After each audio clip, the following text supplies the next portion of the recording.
Continuamos en Encuentros Pedagógicos, emisión número 248. Y en este momento quiero saludar a Fabio Arias, fiscal de la CUT Nacional, en el encuentro con el Movimiento Obrero. Fabio, buenos días. Buenos días, Armando, a su equipo de trabajo aquí en Encuentros Pedagógicos y muy especialmente a las maestras y los maestros del Distrito Capital y otros que nos escuchan en el resto del país. Muy especialmente que en el día de ayer se ha conmemorado el Día del Maestro. Un saludo para todas y para todos ellos. Muchas gracias, Fabio. Hay un nuevo paquetazo que prepara Duque con esta emergencia que declaró. ¿Cuál es ese nuevo paquete que nos quiere meter? Bueno, el problema serio que tenemos nosotros es que la emergencia económica, social y ecológica, que es una facultad que tiene la Constitución Nacional, artículo 215, se está utilizando desafortunadamente para que el gobierno ejecute haga una cantidad de tareas y legisle en cosas que evidentemente nosotros pensamos no tendrían por qué estarlo legislando, desconociendo obviamente al Congreso, que es quien tiene esa facultad y esa competencia. Y en esta manera, pues, cuando uno lee todo el decreto con el cual se declara nuevamente la emergencia económica, social y ecológica, se da uno cuenta que el gobierno hace una cantidad de anuncios. Por ejemplo, dice que esas facultades las va a utilizar para enajenar algún patrimonio público, es decir, entidades tan importantes como Ecopetrol, que va a realizar una serie de medidas que tienen que ver con políticas de empleo de carácter laboral, es decir, una reforma laboral. Y como ya estamos prácticamente, ahí sí como se dice, anunciados de que el Consejo Gremial Nacional y el doctor Vargas Lleras hizo anuncios de una nueva reforma laboral, pues lo que están pensando es utilizar entonces las facultades para eso.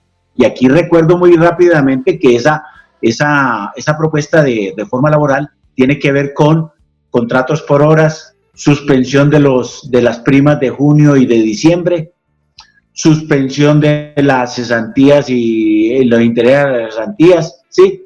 Eliminación de lo que se denomina el auxilio de transporte y lo que tiene que ver con la ropa de trabajo, es decir, con la dotación, eliminación o disminución del subsidio, de la indemnización por despido injustificado y la más grave de todas, disminución de los salarios y de los derechos laborales y convencionales. Pero no para ahí solamente lo que anuncia el gobierno, dice también que puede proponer una disminución o unas exenciones de carácter tributario, es decir, una reforma tributaria. Y esto es muy grave porque el gobierno está pensando en cómo exceptuar a mucha gente, especialmente a los grandes empresarios, de algunas obligaciones tributarias.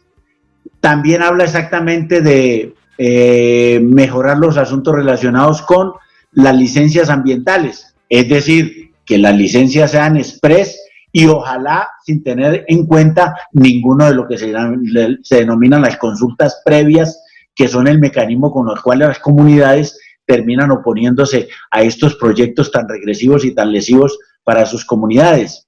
Y asimismo habla exactamente de modificar el sistema de inversión de carácter en el sector minero energético, es decir, mirar exactamente cómo modifica los términos de las regalías. Y adicionalmente habla de darle algunos subsidios a los empresarios. Esta última facultad ya la utilizó, que fue con el tema de los subsidios a las nóminas, que es el equivalente al 40% de un salario mínimo de acuerdo a los empleados que tenga cada empresa. Nosotros con ACOPI habíamos solicitado en este punto, lo aclaro para mencionar las cosas, de que no podría ser, que debería ser las nóminas de las MIPYMES. Sin embargo, la norma que ha aprobado el gobierno es para todas las empresas, inclusive las grandes empresas. Nosotros estamos en desacuerdo con eso, porque debería haber facultado a esto y haber utilizado entonces lo que le iban a dar a las grandes empresas para haber hecho que el valor hubiera sido todavía mucho más alto. nosotros proponíamos que era el valor de todas las empresas. Las MIPYMES realmente tienen la inmensa mayoría de sus trabajadores son de salario mínimo y por tal motivo deberían destinarlo a eso. Por tal motivo, esta situación es prácticamente un paquetazo de medidas supremamente regresivos para la mayoría de la población, cosa que nosotros obviamente estamos rechazando. Estamos diciéndole al presidente Duque que esas facultades no pueden tener esta extensión que él está previendo en medio de la emergencia, y por tal motivo consideramos que de hacerlo serían todas absolutamente ilegales, porque lo que prevé el artículo 215 de la Constitución es que evidentemente esas facultades no pueden desmejorar, lo dice expresamente, no puede desmejorar ningún derecho social de los trabajadores, y con estas medidas lo están haciendo, de tal manera que llamamos poderosamente la atención a toda la población para que nos opongamos resueltamente a estas decisiones del gobierno y nos preparemos a rechazarlas y a movilizarnos, primero en las redes sociales, por supuesto, para hacerle ver al gobierno de que hay mucha inconformidad con eso. Y en otro sentido quiero decir que la Central Unitaria de Trabajadores está respaldando el proyecto de ley que la bancada alternativa está presentando ante el Congreso, de una renta universal, una renta básica universal para todos los trabajadores o que han perdido sus empleos o que siendo informales han estado en la cuarentena, porque es la única forma realmente de lograr de que la gente pueda estar confinada y en cuarentena, aunque ya el gobierno desafortunadamente la ha levantado y lo que se prevé es un contagio mayor que va a colapsar el sistema de salud desafortunadamente. La responsabilidad por ese levantamiento la tendrá el gobierno nacional en cabeza del presidente Duque. Muchísimas gracias y buenos días para todas las maestras y maestros del distrito y de Colombia. Muy amable Fabio Arias, fiscal de la CUT Nacional, por estar con nosotros aquí en el encuentro con el movimiento obrero.